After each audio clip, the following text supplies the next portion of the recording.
Okay, let's welcome Reach of Central Florida. So this is going to be our first culture presentation of the day. We will also have a martial arts performance at 11:25 and another one at 12:55.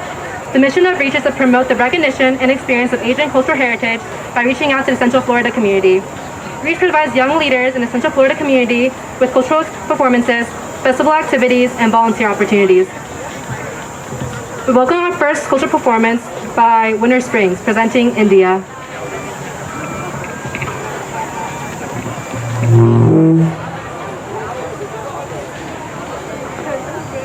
Hello everyone, we're from Winter Springs High School in Central Florida and we're here to present India. So first we're going to talk about the origins of India.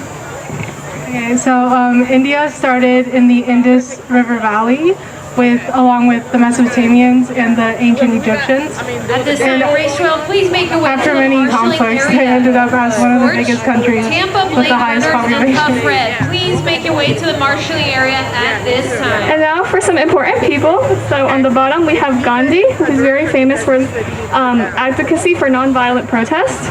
And we have Modi, which is the current Prime Minister of India.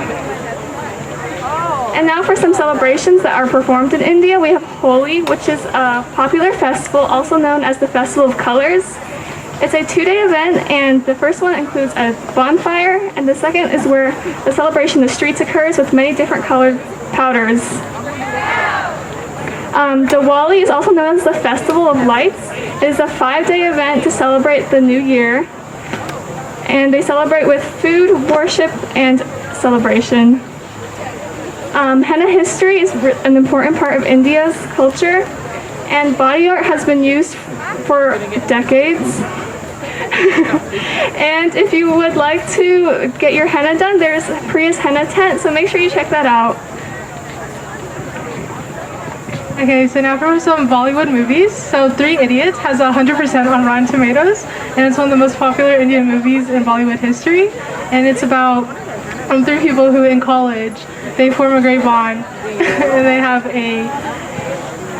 so Farhan and Raju form a great bond with Rancho due to his positive and refreshing outlook on life.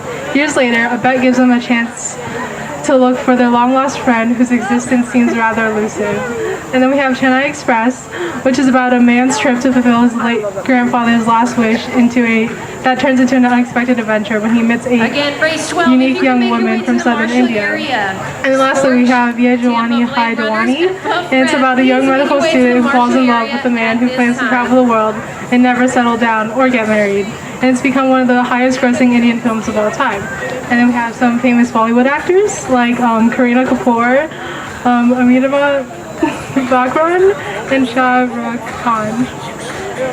Thank you so much, and now we'll be moving on to the next presentation.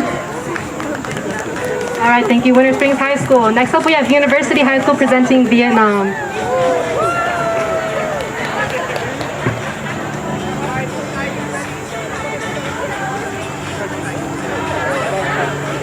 Hello everyone, thank you for being here today. We're from University High School and we'll be doing Vietnam. So let's start with the origins. In 1100 BC, the Han Dynasty in China established an expansionist policy. So what happened is they annexed a lot of northern Vietnam and Korea, and essentially there was a rebel group, and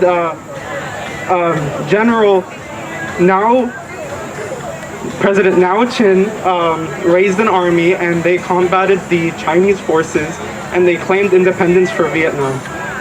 Then afterwards, Le Nam Di eventually became the first emperor of Vietnam, and they established the Le Dynasty. And let's talk about Vietnamese society for a little bit. So in order to raise their economy and to feed their people, Vietnam practiced terraced hillside farming, where they essentially planted wet rice, and they used various animals to transport the rice, and this is how they really built their economy and fed their people.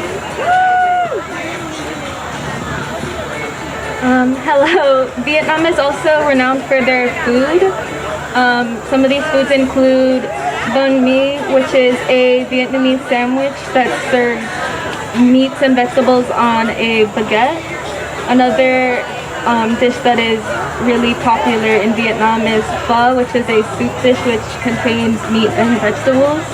And then a common dessert found in Vietnam is chè ba mao, which is a sweet dessert with coconut milk, mung bean, and other toppings. Some important holidays in Vietnamese culture are the Tet Trung Thu Festival, which is also known as the Mid-Autumn Festival, as well as Tet, which is very important in Vietnamese culture as it celebrates the Lunar New Year. During the Tet Trung Thu Festival, mooncake is a common delicacy eaten, which it has like a crispy outer layer with sweet or savory fillings. There's also some very prominent people from Vietnam. Our board discusses Nguyen Nhan, who is a Vietnamese television personality, as well as Chi Thai, which is a singer, songwriter, and comedian.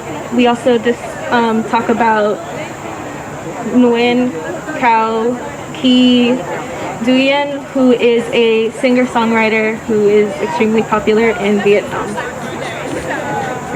Now for some attractions when you go to Vietnam. I've never been to Vietnam, but I hope to one day.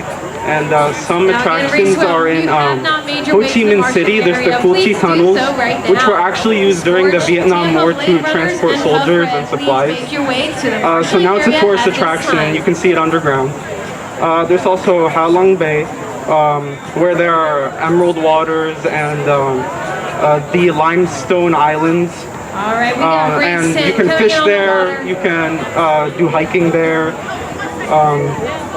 And for some Vietnamese traditions and some customs, of course we're all accustomed to this, take off your shoes before you enter the house.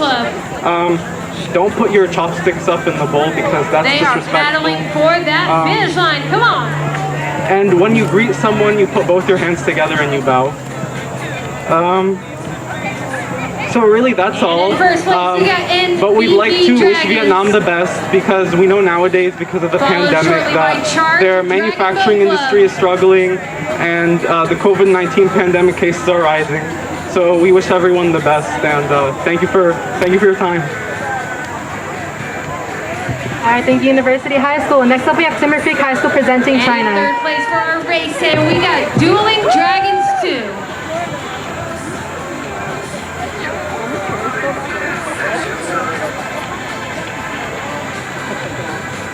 Okay, so for Chinese food, we have mooncakes, which are famously celebrated during the Mid-Autumn Festival. We have zongzi, which are sticky rice dumplings, traditionally eaten during the Duanwu Festival. Longevity noodles, which are used during birthday celebrations, and sweet rice balls. Ancient China began in 1600 BC, and the first emperor of China was Qing Shi Huangdi. Modern China was founded in 1949. Traditional clothes consist of hanfu, zhongshan suit, tong suit, and qipao, which originated in 1920 Shanghai. It is a form-fitting dress and represents the modern Chinese woman dress culture. Traditional music instruments consist of the guzheng, which is a Chinese plucked instrument that originated 2,500 years ago. Famous holidays that are celebrated in China include Chinese New Year, which is celebrated in January to February every year, the Mid-Autumn Festival, and the Duanwu Festival. Chinook offers 2 paddle options for dragon boating, but full carbon. Alright, that's it for Timber Creek. And lastly for this session, we have Lake Nona presenting Japan. Wow! Check out Chinook paddles right here at Orlando International Dragon Boat Festival. Alright, hey everyone. We're here from Lake Nona High School to present the country of Japan. So on our map here, we have in 1564, Japan was like a decentralized country. It had made up of a bunch of small kingdoms called daimyos. However, now it's a unified country. And we have on our board here, we have a bunch of aspects of Japanese culture. This here is a cherry blossom, which is like probably the most famous tree in Japan. And we also have a bunch of food like sushi, and yeah, and Thomas. So this is Oda Nobunaga, who is known as the Great Unifier of Japan. He was the first one to fully unify the country in 1560. They called him the Demon King or the Demon Daimyo because of his ruthlessness in war. And here we have Mount Fuji, which is one of the most important religious and cultural icons of Japan. It's seen in a lot of religious contexts involving worshiping in the Shinto religion. And it's also seen in a lot of wood prints. For example, the famous wood print maker Hokusai made an entire series only on Mount Fuji, and including in it is the famous The Great Wave, which is the painting with the huge wave with Mount Fuji in the background. Thank you. Okay, and that's it for our first session of Asian culture presentations. We'll have another one at 12:55, so stay tuned for that. Thank you.